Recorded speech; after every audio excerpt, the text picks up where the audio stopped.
Hello viewers, আসসালামু আলাইকুম। নতুন আরও একটি এপিসোড দেখার জন্য সবাইকে ওয়েলকাম জানাচ্ছি। আজকের পর্বটি সাজিয়েছি অত্যন্ত গরমে স্বস্তিদায়ক ড্রিঙ্কস হিসেবে আপেলের ঠান্ডায় রেসিপি দিয়ে। আর এই রেসিপিটি কতটাই আমি আপনারা একবার তৈরি না করলে বুঝতেই পারবেন না।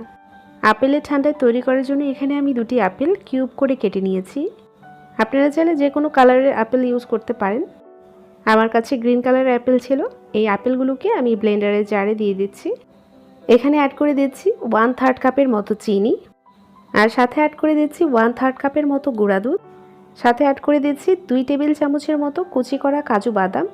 এখানে আমি প্রায় 3 কাপের মতো ঠান্ডা তরল দুধ নিয়েছি, যা আগে থেকে জাল করে নেওয়া।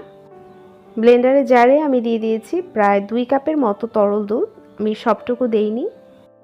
আর সাথে অ্যাড করে দিয়েছি কিছু বরফ কুচি, আর সাথে অ্যাড করে দিচ্ছি প্রায় 2 স্কুপের মতো ভ্যানিলা আইসক্রিম।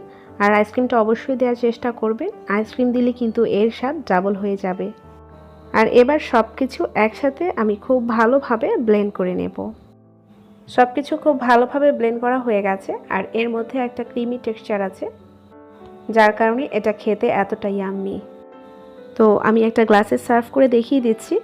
আর দেখার সৌন্দর্যের জন্য উপর থেকে কিছুটা পেস্তা বাদাম আর কাজু বাদাম দিয়ে দিচ্ছি, আর দিয়ে দিয়েছি কিছুটা স্ট্রবেরি কুচি।